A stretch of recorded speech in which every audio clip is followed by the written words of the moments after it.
Hey guys, welcome to the first episode. I'm super excited about today's podcast. It's going to be the very first of many, I'm hoping. Today's guest is an ultra runner, adventurer, running coach, and she is the current world record holder for running from Land's End to John O'Groats. Please welcome Carla Molinaro. Hello. So, hey Carla, it's amazing to talk to you. Thank you so much for agreeing to do this, by the way. Congratulations, firstly, on completing that mental run. Absolutely crazy. I can't begin to imagine how you're actually feeling after completing that. How does it feel? How does it feel to win the world record?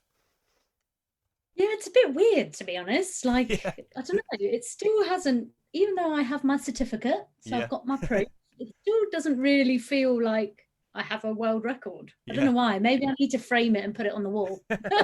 Was it something you set out to do when you wanted, before the challenge? Did you set out to do that, to achieve the world record? Yeah, so that was part of when I started to think of a challenge to do. I was like, I want it to be a really hard challenge. I Yeah. didn't want to just finish it. So yeah, from the beginning, I was gunning for the record. Nice. And you smashed it. Was it by, I think it was by 10 hours, right? Yeah. Oh, that's amazing. I love that. Yeah. So where did the idea come from? Was it something you had planned, let's say a few years ago, and then you were building up to this, or was it just sort of off the bat, just No, let's go? it was as the world went into lockdown, Yeah, I was like, right, I need something to do. love that. Because I normally do quite a lot of races and stuff, Yeah. and I was actually really fit because I'd been training really hard for a couple of big ultras. Okay. So I was like, yeah, I need something to do. I need something to plan. Yeah, yeah, And yeah, it just kind of came from there. I picked a date, yeah. Love 3 it. months away, and Nice. yeah, started to plan. I mean, normally you probably couldn't do something like this off 3 months, Yeah, training and prep. But the fact, because I'd been training so hard and yeah. did have that base level of fitness, I thought that I'd be able to do it. I love that. That's that's crazy. I remember when so obviously I remember when I first saw that you completed the run, because I had just, so it's same sort of thing for me, in lockdown, just need to keep me busy, just doing various challenges, and I was doing a charity challenge, and I just ran, I think it was about 100 kilometers in 24 hours, and I remember being on the sofa the day after, and then seeing on Instagram the post come up, and it'd be this woman has just completed this about 1,200 and however many kilometers it was, and I was just like, oh my god, she's done 12 times, with this current feeling of my legs. I was like, I'm absolutely done. I remember halfway through it being there's no way I can carry this on, and then being on the sofa being thank god I've done it, and then being if someone told me right, you've got another 11 days to keep going, it was just, oh god, I just sat there oh my god, no way. It was absolutely amazing. But how do you prepare for something like that? Because I'm at, for me, it was just really hard to prepare for, even just doing a 24-hour challenge. But I imagine a 12 days of just pure running is just something colossal to prepare for. Yeah, with something like that, it's basically in your head, Yeah, most of it. So you have to have a base level of fitness. So yeah. for my training, I basically did 4 days back to back. Uh-huh. So my body would get used to that feeling of getting up and running each day. So I started off with 15 kilometers on a Friday, Saturday, Sunday, Monday, Mm-hmm. and I added 5K each week until I got to 50K. And I Nice. stopped at 50K basically because I ran out of time because I was getting started with the project 10 days later, I think. Mm-hmm. So yeah, that was the physical preparation. And by doing it 4 days in the row, it kind of gave you that, I could prep what it would feel like to have to get up and go and do 50K again the next day. Yeah. But a lot of it, I think because there was a record involved and such a definite goal that I wanted to get from Land's End to John O'Groats on my own feet. Yeah. Having that goal made it a bit easier because it's well, that's where I want to get to. Yeah, yeah, 100%. So I'm It's gonna so crazy. keep on going. Yeah, yeah. And then I just fully accepted from the beginning that the next 12 days of my life Mm-hmm. are going to be, I'm just going to be in a world of pain. I knew it was going to hurt. I Yeah. knew it was going to be rubbish. And I would probably cry a lot, which Yeah. I did. But I think because I accepted that before I started, it was fine. And it Yeah. was really weird. Like with my team, halfway through, they were like, you need to take like a few more hours off because you're really tired. I'm like, I am not dragging this out longer than it Yeah. needs to be dragged Yeah. out for. Uh-huh. Yeah, yeah, Like 100%. for me, I was like, yeah, I'm tired, but I'm meant to be tired. And Yeah, like yeah. having 3 hours extra rest wasn't actually going to do anything, Hmm. Was it So was it quite tough to like manage, because obviously everyone has their own expectations of what you can achieve. Was there like a yeah. challenge on sort of controlling other people's expectations and then the expectation you have of yourself of what you can achieve, if that makes Yeah, sense? it was weird because like they actually told me afterwards, but like one of my friends was like, "Oh yeah, I saw your dad," and he was like getting really stressed about it, going, "Oh, she's not going to finish and she's going to get upset." Hmm. And people are like, "Oh, your legs are hurting, you need to stop." But I think that came more from like a point that they all cared about me and they Yeah, could that's fair. see that I was like in pain, Yeah. and I knew that I was fine. So yeah, I guess that was a bit weird where people were like, "Oh, what do we need to do with you? Like, do we need to like rub you up in like cotton wool and Hmm. be?" And I'm like, "No, just let me just carry on. Like, I'm fine." Yeah, yeah. Oh, I So love yeah, that. that bit's a bit hard because they're like, "Oh, but you're crying because it hurts." You're like, Yeah, "Yeah, yeah. just Especially for it's if okay." it's like family members, because they obviously they're not doing it Yeah, to be like, oh, you can't do the challenge. They're doing it, it's like because they worry or they care about you. yeah, 100%. They don't want to see you upset, which Hmm. is like completely normal. Yeah, yeah, And that, 100%. yeah, they're doing it from that place of caring, not, Hmm. "Oh, we don't want you to break a record." Yeah. One thing I That's always a bit weird. find, like when I tell people that I'm gonna run, like say I'm setting up for a challenge, or like a bit like it's like a charity challenge and it's like a stupid distance or something to like Yeah. other people. Um, one of the common things is like why. People are always just sort of like, why would you want to do that? And you're just sort of like, I don't actually know, but maybe I know, but I don't really know. Do you sort of know Yeah. why you wanted to do like the race that you did? Yeah, so I had a lot of people, they're like, "So what charity are you doing it for?" Yeah. And for me, for this one, I decided that I didn't want to do it for a charity. And I know that might seem a bit weird because No, that's people fair. always do these things for charities. Yeah, But for yeah. me, I purely just wanted to see if I could do it. Yeah, I wanted 100%. to test myself. I wanted to see where like my mental and physical boundaries were. Like I Hmm. find that really interesting. Yeah. And I guess I wanted to share a story of, yep, the world's in lockdown and people are telling you that you're not allowed to do anything. But Hmm. if you think outside of the box a little bit, Yeah, yeah, definitely. you can do cool things and you can still, yep, your races might be cancelled, but you could go and run around a field all day just to Yep. see if you can do it. And Yeah, yeah. I know that too yeah, well. for me, yeah, that this one was just to see if I could. Nice. I like that. I like that a lot. People That's think the it's same. weird. That's the same thing. Yeah, no, I completely understand that though, because that's what I sort of now I'm at a point where, because I've only started like really like running in like the past year, I'd say. So I did my Mm, first ultra, I think, last um December, and I hadn't done like a marathon or a half marathon before that. And I was just like, there was this 1 kilometer track, and you run around it as many times as you can. So I was like, okay, let's pick a number. Let's go 50. Like, I feel like ultra marathons are just like they sound interesting to me, and I don't like. I honestly don't know why. Um, yeah, and then I just set out to do it, and I did it, and I was like, it just became this like addictive feeling of like I want to see a race or see a challenge, and I look at it, and I'm like, oh, that kind of scares me, or it's just like it yeah, makes me nervous to think like, Jesus, I don't think I could achieve that, and that's like the goal of doing it. Do you find it sort of yeah. similar for yourself? Like you sort of look at things like that challenge looks absolutely mental. Maybe I'm a little bit mental and I should do it as well.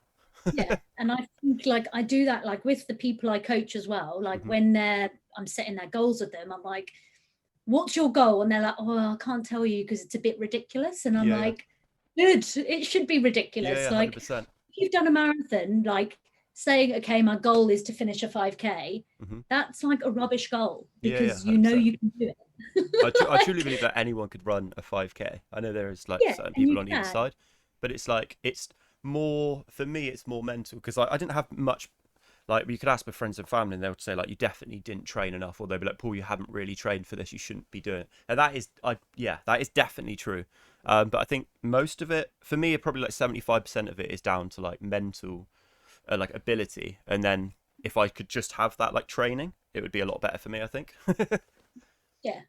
Yeah, so much of it, and your head plays games on you. So like if Uh-huh. you're out doing these things, you will go through points where you're like, this is rubbish. Why am I doing it? Yeah. Everything hurts. My foot is definitely falling off. Like I'm losing. It's like I'm not. It's still attached, but your brain will be like, yeah, you can't. Oh my god, I haven't had anything to eat. Oh, I've got no energy, and your mind just plays tricks on you. And it's just having that ability to just ignore yourself, Yeah. because you just tell yourself stupid shit for like the whole Yeah, time yeah, you're running. 100%. What sort of so like when you're running, like what sort? I've read like a few books about like sort of mental tools and stuff like that. But what sort of like mental tools do you use? Because obviously, like running for 12 days straight, you've got to be able to like just tune, Yeah. like really like tune into yourself and just. Yeah, so a lot when I run, I either like count up or count down the kilometers. I do that quite a lot. Mm-hmm. So I try, like, I'll try and not look at my watch, and then I'll be like, if I'm on a long run, then I'll go, okay, I think when my watch beeps next, I'm at 10K. Uh-huh. And then I look, I'm like, yes, I was right, or I wasn't. And then I count up the kilometers until I get to 40 or however long I'm running, or sometimes I count down. And I don't know why, but that it's just an easy distraction Yeah, I like for that. me. And yeah, Yeah, so because yeah, I it's I just find when you one of the worst things is when you get halfway and you're like really you have that horrible feeling halfway and you're like my legs are like gone, my mental like abilities sort of like declining a little bit, and then you're like I've just got to do what I've already done. It's just like yeah. that is probably one of the toughest things that I hate about But yeah, ultra so I running. normally count up to halfway, and then Hmm. halfway I count down, and Yeah, then you're that like, I'm then like you kind of do quite quickly. I'm definitely going to take that because I remember running my last race when I did that, running like 2.6 no 4.2 kilometers every hour. I remember getting halfway and being like, okay, I've done like 1.3 marathons. Now I've got to do 1.3 marathons, and I'm just like, Yeah, oh, this is horrible. But I should definitely yeah, like counting down is like you're sort of coming down the hill. Then you know what I mean? It's just exactly. like I Yeah. like that. So like with ultra running, how long have you been ultra running for? I saw that like you got first place, I think, in like last 2016, but I don't know before that, like online and stuff. Yeah, so I probably, I started running, I was doing triathlon before, and then Hmm. I moved to just running in 2013. Nice.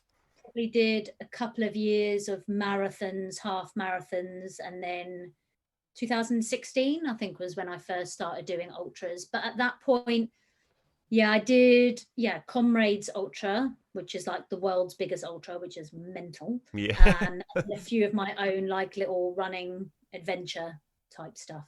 Oh, that's cool. So yeah, Where is probably the four. Comrades Ultra?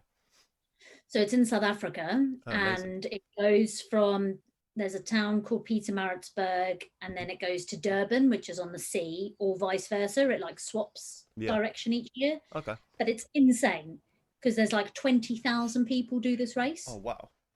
So like normally when you tip up to an ultra, like Hmm. 200 is a good Yeah, yeah. field. You're just looking at each other like, Yeah, okay, we're there, in the same boat. We're all crazy. yeah, yeah, 20,000 people. It is mental. And Wow. there's like crowds line. Like, so if you are an ultra runner, like put it on your bucket list, Yeah. because it is just I'll write that such an down. incredible race to do. That sounds amazing. I'm writing that down. That's so good.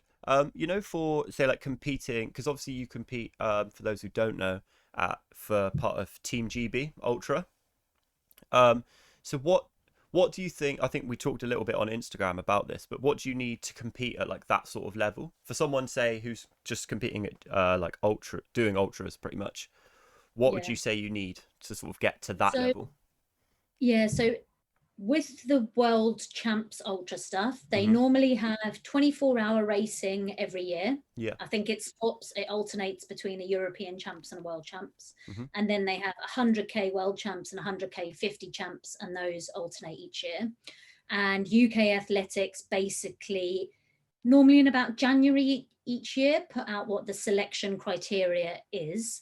So I think for 100 kilometers, you have to be able, as a woman, you have to be able to run 100 kilometers under 8 hours, 8 hours or 8 hours 15, Wow. around about there. Damn. And you need to have, I think, have got that time within like 18 months of when the race is. Yeah. And yeah, if you get the time, you can then basically put your name in the hat to get selected for the team. So 100k, the time, like if you are not super fast at marathons, Yeah. but you've got a really good endurance base and can keep on going, 100k is probably like good for you. Yeah. Yeah. With the 50k world champs, they tend to choose people who have got a very fast marathon time, but they're Okay. in that bracket of not getting the marathon time for like the Olympics, Yeah. but maybe like 10 minutes slower. So you have to still be like, I'm not that quick. I'm not quick enough to make the 50k team, but I'm quick enough to make the 100k team. So I guess it's kind of, if you aspire to race at that level, which is awesome, and if you can, like, you should, but it's kind of finding if you're fast enough or you've got the endurance to go all day. Yeah, yeah, Yeah. it's definitely a fine line between like sort of endurance Yeah. and then the speed sort of thing. Because that's one thing I've never been that good at is like speed. Like endurance wise, I haven't really like competed like at all. But endurance I always find is like more my strong point than speed sort of thing. Yeah. What would you say to someone who like wants to improve their speed? What sort of like exercise would you be doing? Would you like, is it more like strength training or is it more like just practicing running fast and keeping like your heart at that? Yeah, so ultra runners, I think, are quite big culprits of not doing interval training because Hmm. they think, oh, I just need to go and be able to run all day. Yeah. But like the only way to get faster is by running fast. Yeah. Like if you run all day, you'll be able to run all day. Your body becomes very efficient at running at that level. You will actually end up burning like less calories because your body knows what it's doing and it can maintain that steady pace. But by doing intervals, you're basically shocking your body. You're getting your legs used to turning over at a higher rate. And for an ultra runner, it's actually like, even for a jog, I kept it in 2 interval sessions a week, Yeah. just so my body had like a bigger range and pace that That's fair. it could move through. But also, yeah, like you said, like strength work, strength and conditioning also helps you get quicker because you will, in a strength and conditioning session, if you incorporate things like plyometrics, which is jumping, you're getting used to your body's muscles firing quickly. And if you're lifting weights, you're basically engaging more muscles within your legs that you would normally. So you're increasing that firing pattern of the muscles, which will make you quicker.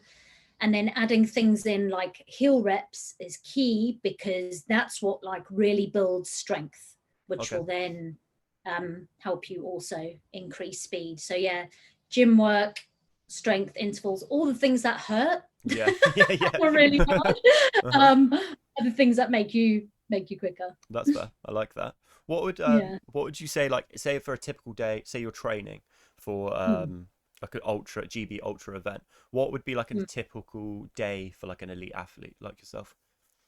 So more, a week's probably a bit easier. Okay. Yeah. So Yeah. what I do, like leading up to a big race, on a Monday and Wednesday, I would do an interval session. So this could be something like 10 400s, 5 times 1K, 8 800s, Hmm. something like that.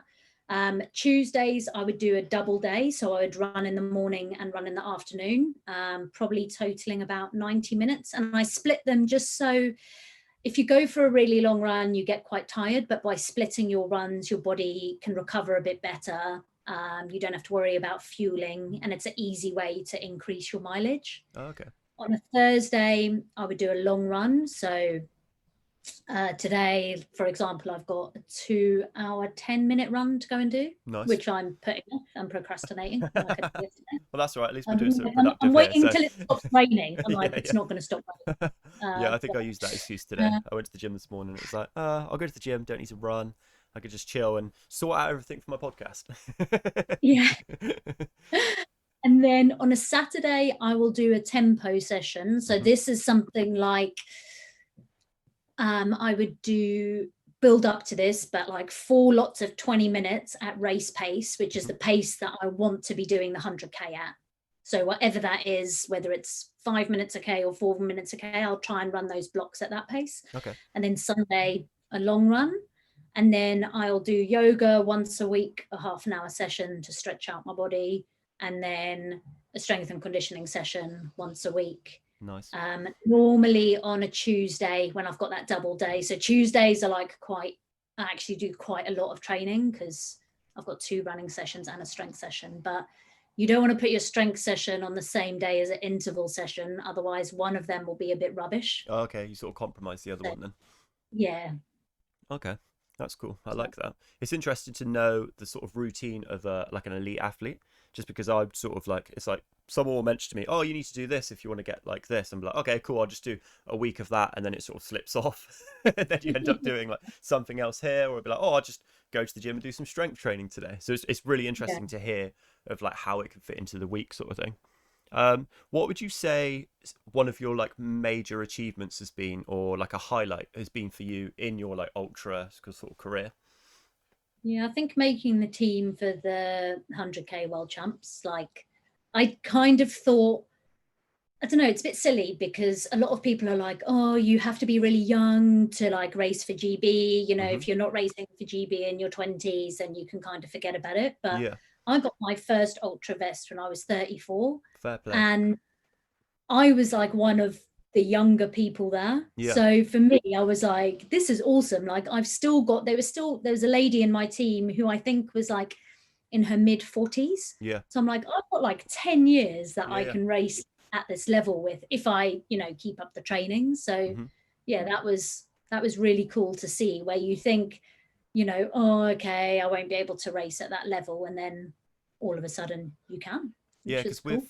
I think with running, it's obviously like different with things like, because I'm quite into MMA and boxing, and that's one of those Yeah. sports where it's like, like younger sort of thing, and it's like they Yeah. start off, if you start training when you're like 16, and then by the time you're like 20, they're sort of in their primes, and then they're like blowing Yeah. up and becoming champions. That's what I love about running, is like you just said there, it was just like older people can, like, there's not like a, you're in your prime and then you're like past it. It's just like you can Yeah. do it at any age, which I think is Yeah. really important for like people to know.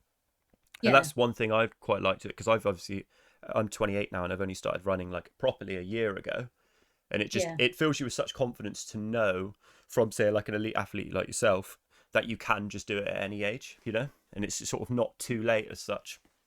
Obviously you've Yeah. had 20 years as well of running, but it's like it's a good Yeah. thing to Yeah. So you have to build up to it. But hmm like what is really nice is that, it's still there and it is still attainable. Like if you exactly. still want to race at that level and you're willing to like put in the work, ultra running is an old person's game, which Yeah, is cool. And you need, I mean, there's a few like freak ultra runners who go and smash world championships when they're 20, yeah, but 100%. that's not normal because most 20-year-olds are at the pub. Yeah, And 100%. and that's cool. And I'm like, go out and enjoy it. And then when, you want to settle into running later, the option's there for you to do it when you're Yeah, older. I admire anyone that can just get into ultra running, because it's not something that you sort of like grow up and you think, oh, I'm just going to run a really, really long distance. I love it. Um, so I saw on your page that you're also an adventurer. Mm, So I'm just really interested in the fact that you are like an adventurer. So for myself, I've never really been like traveling as such. yeah. Um, but it's something that I'd love to do at some point, but maybe through like running or racing, or just, I don't know, any sort of Yeah. anything like that. How did you sort of get into doing that? Was it more sort of just like you chose a race in another country and then it sort of settled from there, or is it like completely different? Yeah, that's exactly how I started. So I didn't have a clue about ultra running or mountain running or adventures. So I booked myself a flight to Zermatt in Switzerland, hmm and I'd entered this race called the Matterhorn Ultrax, it was my first ultra, and it was 46 kilometers. So an ultra is anything over a marathon. And people are like, oh, 46 kilometers is only 4K over. It doesn't count. Come on. It counts. Yeah. As I soon don't as you care. hit, It if you hit counts. 44, I can't remember the Yeah. exact, but 44 is an ultra Yeah. marathon. So yeah, but it was a mountain marathon. I didn't know what I was doing. So I went out there for a week before the race, and hmm I just basically went and ran up and down the mountains and put my backpack on and would go for a walk and have a sandwich at the top of a mountain. And the nice thing about Switzerland, and actually a lot of the Alps kind of area, Yeah. is that they mark all their paths. Oh, cool. So you can get guidebooks with like the route in it, and then as you're going around the route, there's literally signposts at every junction. So if you're kind of getting into it and you don't really know where to start, Yeah. that's a brilliant place, because you're in the wild and you're in the mountains, but you don't need to get lost. Mm-hmm. And so after that, I got a little bit of confidence and I went and booked myself another flight out to the Alps, where I went and did a thing called the Tour of Mont Blanc, which is, there's an ultra race called Ultra Trail Mont Blanc, which goes around the Mont Blanc mountain through France, Switzerland, and Italy. Wow. It's 100 miles. And yeah, so they will normally do it in one day. And I was like, that's mental, not happening. But I was like, but I can break it down into 4 days, and I can do it in 4 days. And then there's like little mountain huts all along the way, which you can stay in. So yeah, I chucked my backpack on. Again, the route is all marked, so you know where you're going.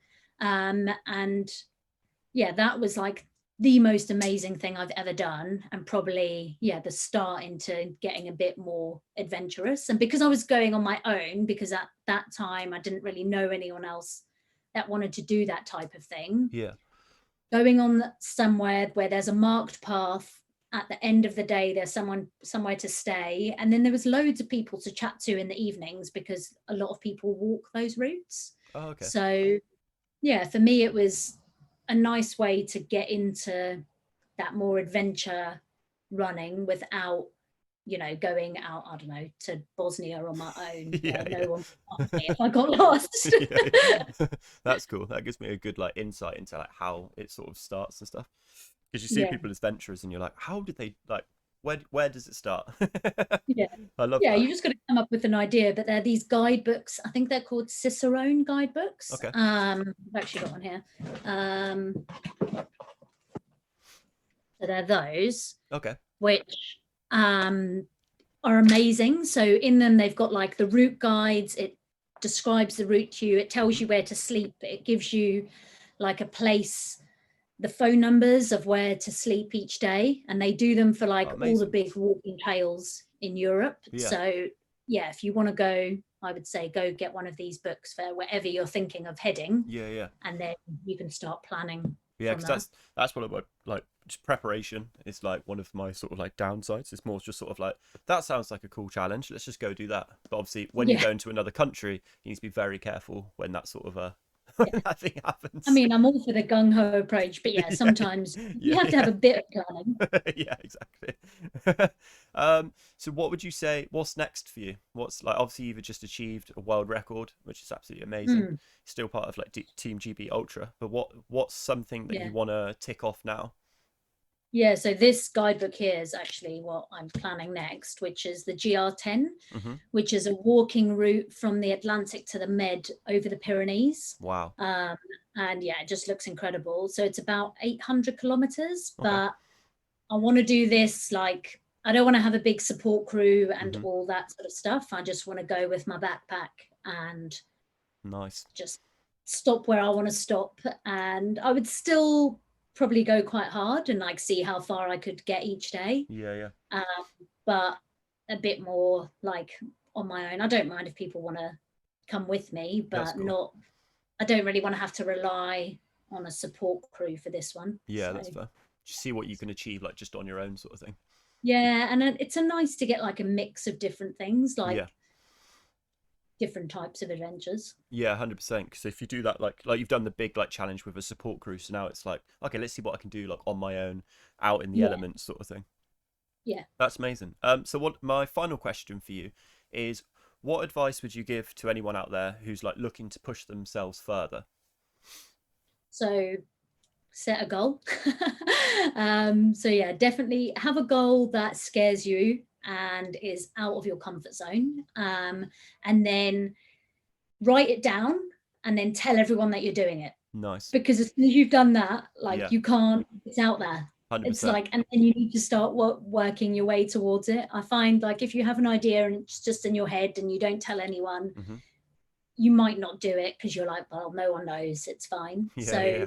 yeah, like almost throw yourself in at the deep end. And yeah, there'll be times where it's rubbish and it hurts, Mm-hmm. but once you've finished it, Yeah, it'll then be amazing. 100%. I love that sort of expression of like just telling people, because that's why I Yeah, sort of started like a new Instagram, and then was like, if I like get all my friends and family or whatever to follow me, and then if I put out a challenge, there's no the one of the good things about Instagram is there's no shying away from it. So if you put up yeah, like, hi guys, this is what I'm going to do this month, you can't just yeah, then not, if you don't post anything for a month and you just sort of disappear and go quiet, then people yeah, are just going to assume that you haven't done it. So it's nice. It's sort of, you hold yourself accountable, which I think is one of like the most like key things. yeah. And you will like fail at some stuff and you'll try 100%. some things and like it won't work. Mm-hmm. But as long as you try it, Yeah. like it doesn't matter. And 100%. you will learn so much. You know, I tried to do a run in 2018 from Cape Town to Comrades, to that race, and we tried to do 90k a day, and we all got injured on day 6, Mm-hmm. and we didn't end up doing the distance we were meant to do, and we changed our goals halfway through. But then for a jog, I managed to run further than that every day. And that was probably because, you know, failing that one, I then was like, okay, I know I can do 90k for 6 days. Mm-hmm. So I can do this. And you've just got to draw from those things. And you might be like, oh my God, people are going to hate me because I didn't do what I said I was going to do.